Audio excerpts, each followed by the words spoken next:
Bonjour mesdames et messieurs et bienvenue à la conférence internationale de l'Institut Schiller. Imaginez que vous êtes assis dans un train à grande vitesse qui va à plus de 1000 km/h. Et malheureusement, vous savez que le chemin de fer va arriver dans quelques minutes au bord d'un précipice. Ça veut dire que le train va plonger dans le précipice, dans l'abîme. C'est-à-dire que le train et tous les passagers vont mourir dans un feu de l'enfer. Et comme vous savez, le conducteur de ce train est complètement malade et il ne veut absolument rien faire pour faire ralentir le train. C'est, on peut dire approximativement, la situation dans laquelle se trouvent les citoyens européens, américains et malheureusement le reste du monde, qui se trouvent eux-mêmes embarqués, même si cela peut être bien pire, justement dans ce train fou qui est une guerre nucléaire potentielle. Et ce feu de l'enfer qui sera 5 fois plus chaud que le centre même du Soleil, c'est 100 millions de degrés Kelvin, parce que ça, c'est la température qui est causée par une explosion nucléaire.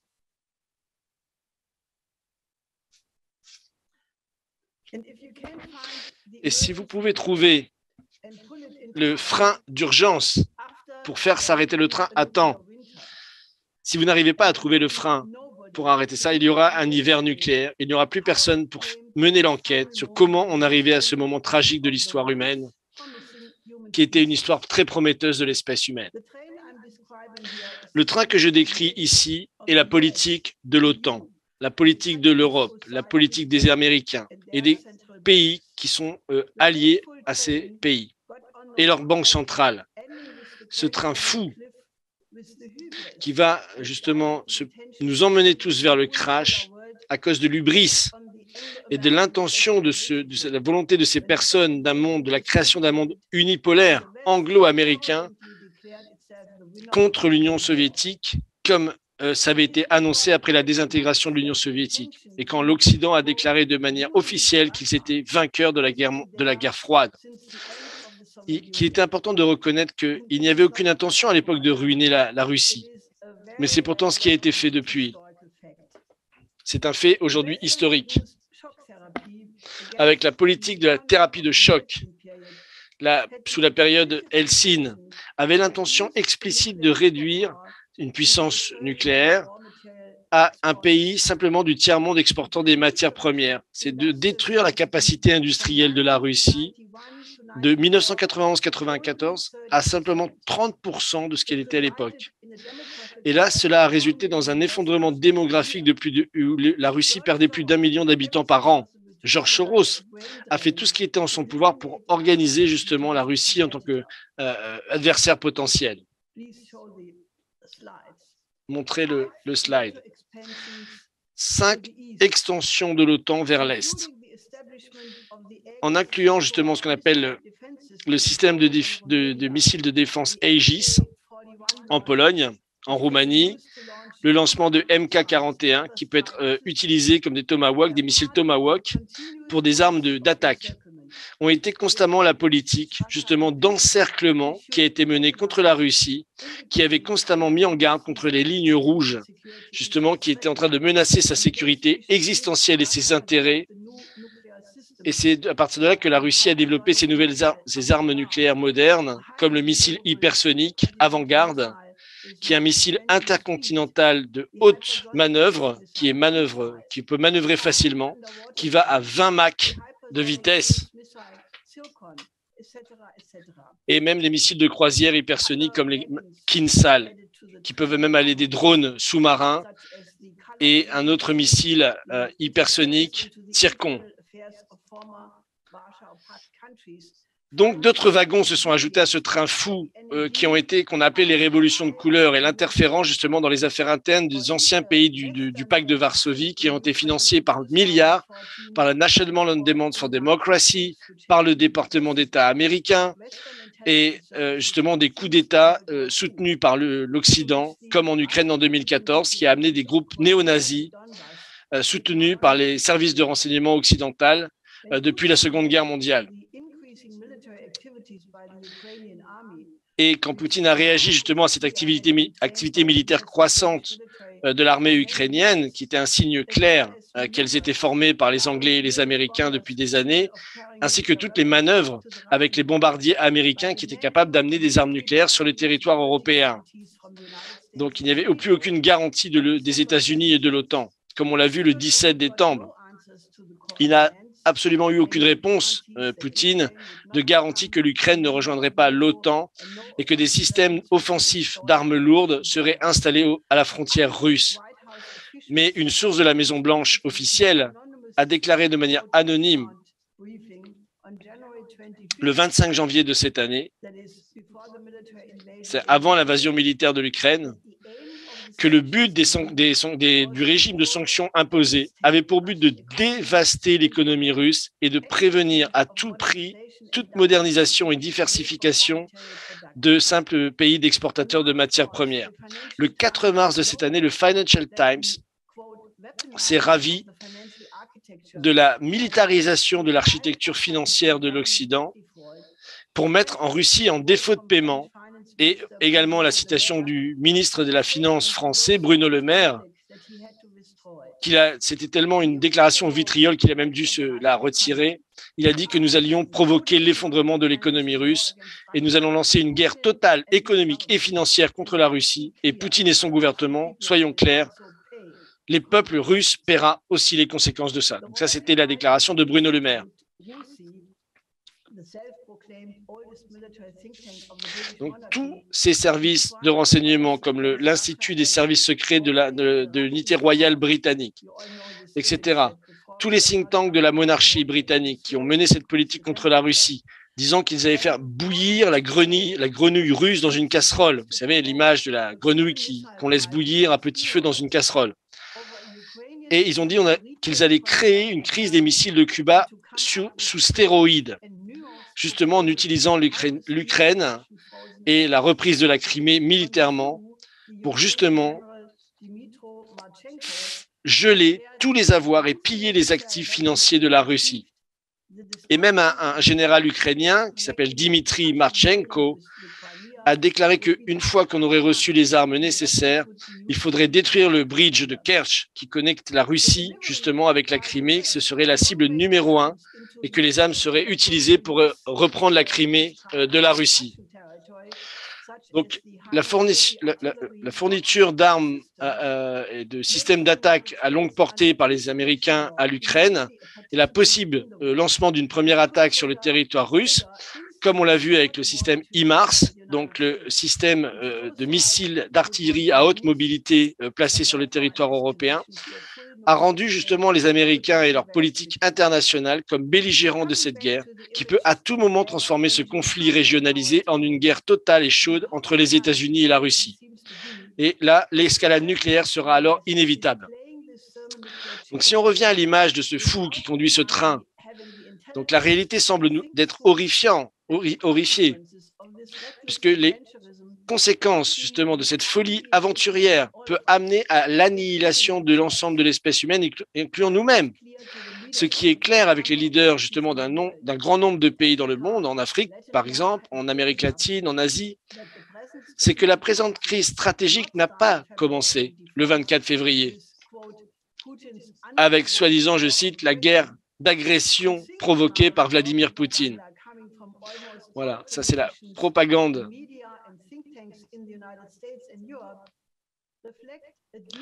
qui vient justement des médias européens, qui vient de cette haine, de cette mentalité de guerre froide que rejette aujourd'hui tout le monde et également la Chine. Et comme tout le monde le sait, elle est le résultat justement de la continuation de cette mentalité de guerre froide, prêt à prendre le risque d'une guerre chaude à tout moment, qui a été finalement cultivée sur les 3 dernières décennies par des groupes de pensée, des institutions et les médias mainstream, avec le but de ruiner la Russie. Et comme le ministre des Affaires étrangères allemand l'a exprimé, un retour au barbarisme, à la barbarie dans les relations internationales, ne comprend pas les principes même de la diplomatie et ne prône pas le dialogue. L'offre pour l'Ukraine de joindre l'Union européenne, même en tant que candidat, qui a été fait par Scholz, Macron, Draghi, Iohannis, dans leur trip à Kiev les jours derniers, est encore une fois une étape supplémentaire dans l'escalade de la guerre. En réalité, c'est l'équivalent d'offrir à l'Ukraine la participation à l'OTAN, parce que depuis 2007, il y a eu beaucoup d'assistance militaire justement dans l'Union européenne, dans les traités. On le sait, il y a de plus en plus de défense coordonnée en Europe. Et l'Ukraine pourrait demander l'assistance militaire immédiate si elle intègre l'UE en tant que membre. Et donc, à partir de là, si un pays peut s'engager dans la guerre, tous les autres pays ont le devoir d'assistance, en fait, en tant que partenaire de l'OTAN ou de la défense européenne. Sans parler de toute la fourniture d'armes lourdes, l'entraînement qui a été fait pour les troupes ukrainiennes, qui, selon les experts constitutionnels américains, Bruce Fein, par exemple, a fait que justement le déploiement de mercenaires étrangers à l'intérieur de l'Ukraine a fait que la Grande-Bretagne, l'Angleterre et d'autres pays sont déjà considérés comme des co-belligérants dans ce conflit. Pour rester avec l'image du train, donc on peut dire que les roues avant du train ont déjà dépassé le bord de la falaise. Donc évidemment, la Russie et d'autres pays ne peuvent pas ne pas noter que les États-Unis et leurs alliés sont allés trop loin justement dans cette politique d'encerclement après la chute de l'Union soviétique et la guerre froide. Mais aujourd'hui, on parle ouvertement de ruiner la Russie, de couper les relations définitivement, comme si nous ne vivions pas sur le même continent eurasiatique. Et dans cette géométrie de pensée, il n'y a aucun espace pour la diplomatie, pour négocier, pour mettre fin à la guerre en Ukraine. Mais simplement, ce qu'exige maintenant l'Occident, c'est une victoire totale de l'Ukraine et une défaite totale de la Russie. Et dans ce scénario, il y aura une catastrophe, puisque justement, la politique d'encerclement va continuer à encercler également la Chine. C'est la volonté de la Grande-Bretagne et de l'Angleterre qui les considèrent comme leurs plus grands opposants dans l'ordre géopolitique international. Donc, on a déjà des opérations menées contre la Chine. Voilà. Donc, ce résultat de tout ça, nous sommes au bord d'une guerre nucléaire mondialisée.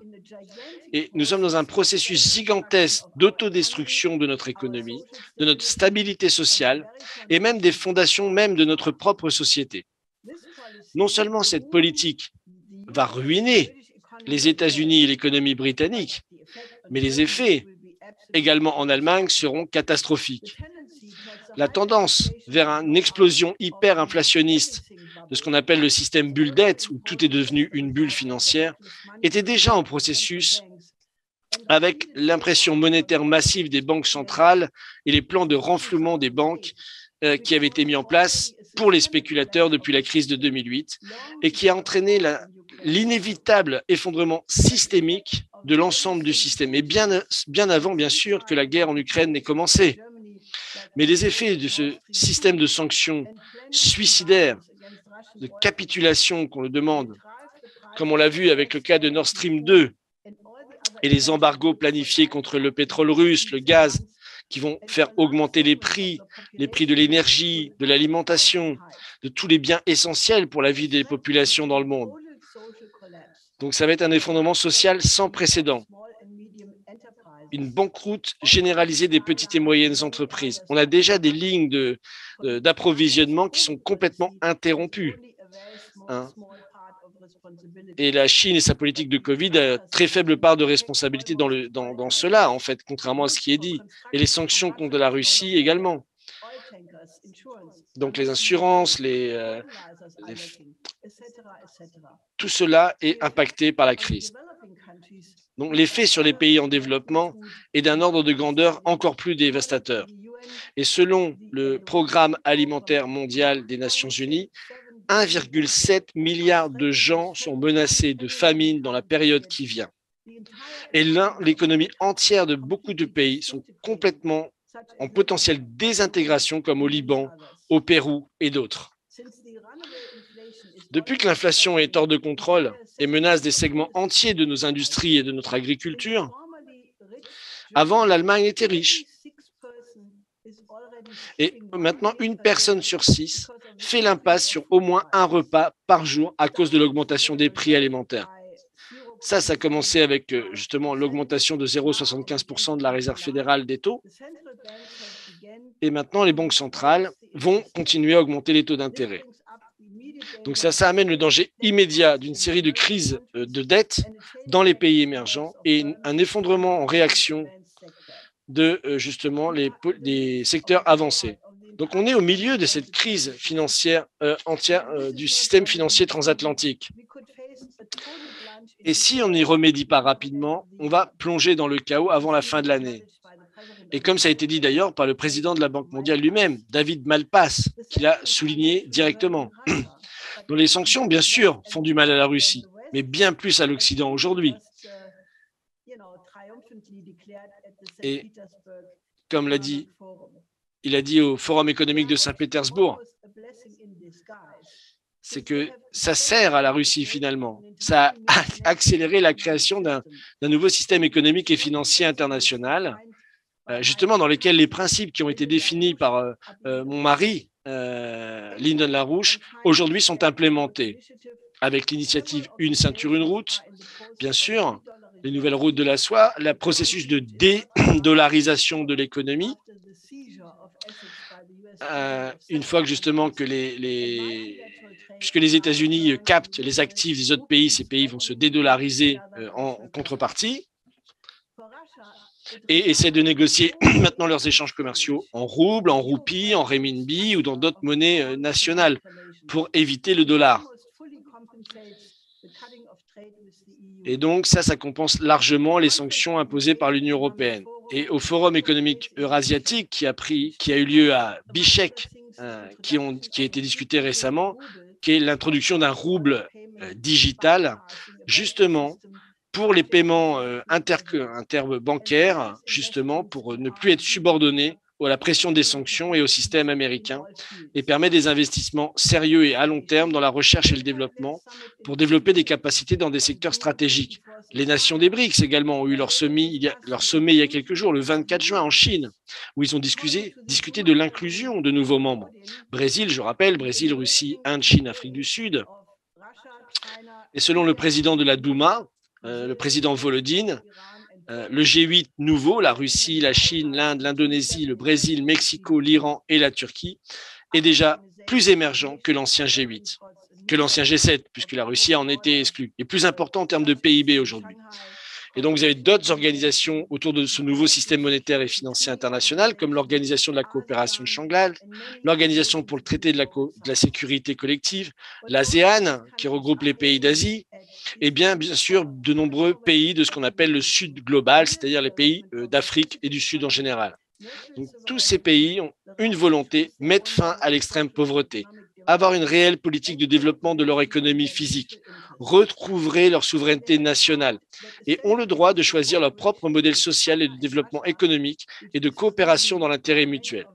Et ils ont vu qu'avec la Russie et la Chine, c'était possible parce qu'ils ne mettent pas des pressions, justement, comme on peut voir ce qui s'est passé quand l'Ukraine voulait travailler avec la Russie. Donc les démocraties, entre guillemets, donc les États-Unis, la Grande-Bretagne et l'Union européenne, avec le Japon, l'Australie, la Corée du Sud.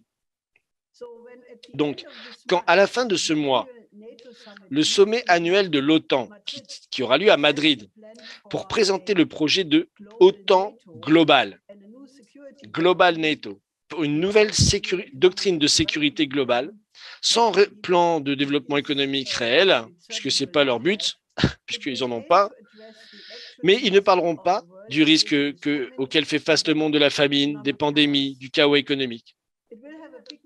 Non, alors ils vont faire des grandes déclarations, mais bien sûr, c'est un colosse au pied d'argile. En 1971, mon mari, aujourd'hui décédé, Lyndon LaRouche, a fait peut-être l'analyse la plus avec une préscience impressionnante qui a été faite dans l'histoire. Quand le président Nixon a abandonné le système de Bretton Woods en séparant l'or du système dollar, en découplant l'or du dollar et a remplacé le système de taux de change fixe par un système de taux de change flottant, mon mari a alors fait la prévision économique que d'ici à 50 ans, si nous continuions cette politique, nous aurions inévitablement une nouvelle dépression financière majeure, un nouveau fascisme une nouvelle guerre mondiale, à moins que nous arrivions d'ici là à changer ce système. Et c'est exactement le point où on est aujourd'hui. Il avait aussi prévu le remède en présentant une analyse sur 4 points stratégiques, à moins que le système transatlantique, s'il n'évite pas d'aller dans un style hyper-inflationniste, comme l'Allemagne l'a connu à Weimar en 1923, ou alors une explosion soudaine. D'abord, il faut mettre en place un Glass-Steagall global, une séparation des banques de dépôt et des banques d'affaires dans chaque pays du monde. Exactement ce qu'avait fait Roosevelt en 1933. Ça veut dire que les banques commerciales seront mises en redressement judiciaire, en réorganisation de banqueroute. Une fois qu'on aura supprimé tous ces garbage, ces produits pourris des banques, comme les produits dérivés financiers, par exemple, on mettra les autres banques et les institutions financières, justement, sous contrôle, et elles ne pourront plus recevoir, justement, des plans de renflouement.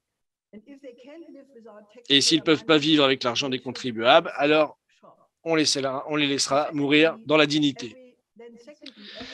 Ensuite, après la séparation bancaire, c'est que chaque pays dans le monde doit mettre en place sa propre banque nationale dans la traduction d'Alexander Hamilton, qui a été un succès dans l'histoire avec le système de corporation pour la finance et la reconstruction.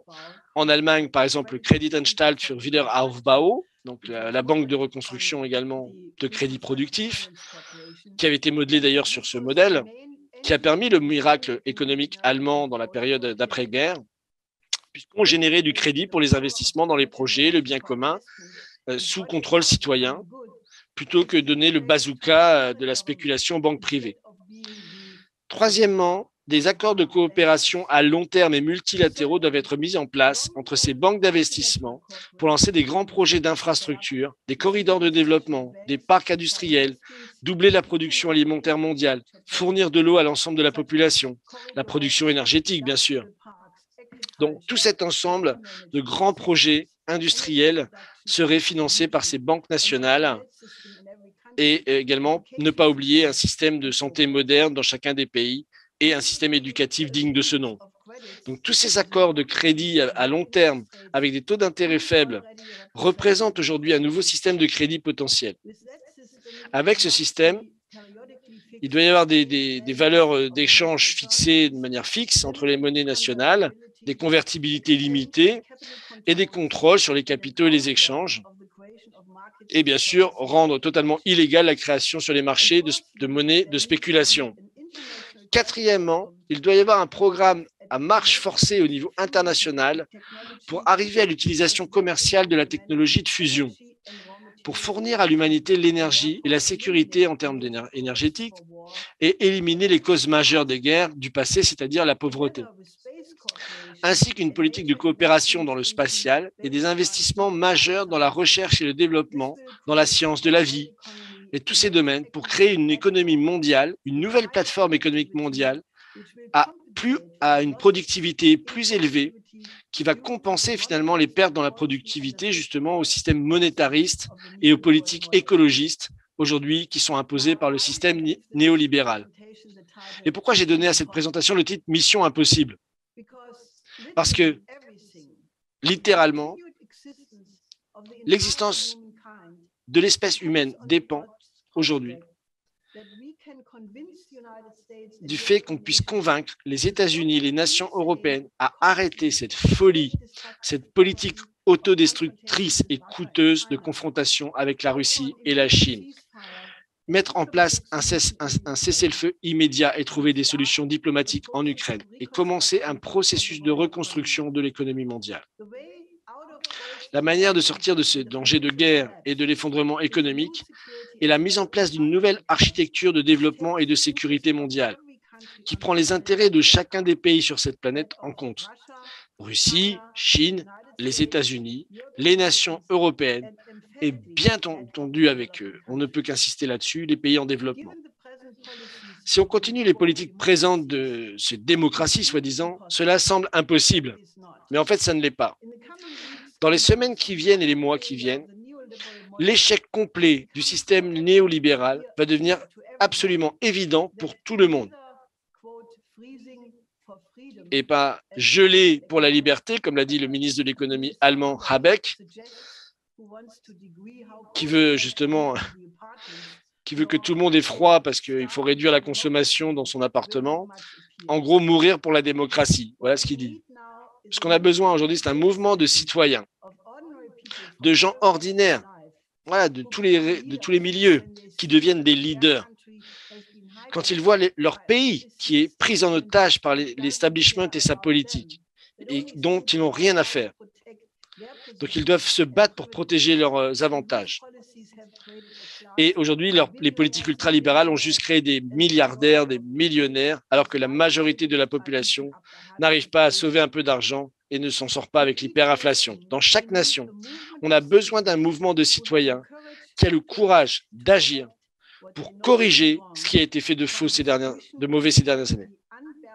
De ne plus se soumettre à cette dictature d'opinion insupportable qui n'accorde simplement aux narratifs de l'OTAN d'être répétés. Et il faut jeter la lumière sur ça et ne pas vous laisser, même si on vous dit que vous êtes un agent de Poutine ou au service du Parti communiste chinois. Voilà ce qu'on vous dit quand vous défendez cette vision. Pourquoi ne pas inventer les gens de Russie, de Chine, d'Inde, de Mexique, d'Afghanistan, du Ghana, de la Syrie, du Pakistan dans nos médias? Pourquoi toujours les mêmes, la même clique d'imbéciles qui répètent en boucle la même chose et qui essaient de nous faire croire que la Terre est plate et que la Terre est plate et que la neige est noire? Donc, regardez le cas de Julian Assange. Quel crime a-t-il commis? Donc, rejetons ce qui est pourri dans notre culture, la perversion, la banalité, l'industrie du divertissement, qui n'est juste créée que pour nous rendre stupides et passifs. Pour gagner cette mission impossible, on doit faire revivre le meilleur de la tradition culturelle de chaque pays en Europe et aux États-Unis. Les Allemands, l'Asie le fait déjà. Les Allemands doivent redevenir à nouveau un peuple de poètes et de philosophes. Les Italiens, de grands artistes comme les grands artistes de la Renaissance. Les scientifiques en France de l'école polytechnique. Les Américains doivent revenir dans leur pays au temple de la liberté et au balcon de l'espoir, comme on disait dans la Constitution. Et si vraiment on veut se changer nous-mêmes, et si on devient des meilleurs êtres humains, qui ne sont pas là à paître ici ou là comme des animaux et qui, pour le bonheur de ceux qui ruinent notre pays, mais développer notre pays de la meilleure manière possible, faire fleurir, développer tous les talents qui sont cachés en chacun d'entre nous, alors on aura un futur qui peut être beau pour nous-mêmes. Et on doit avoir le courage de se lever, prendre le frein de ce terrible train fou dans lequel nous sommes assis et éviter de plonger avec lui dans l'Armageddon. Merci.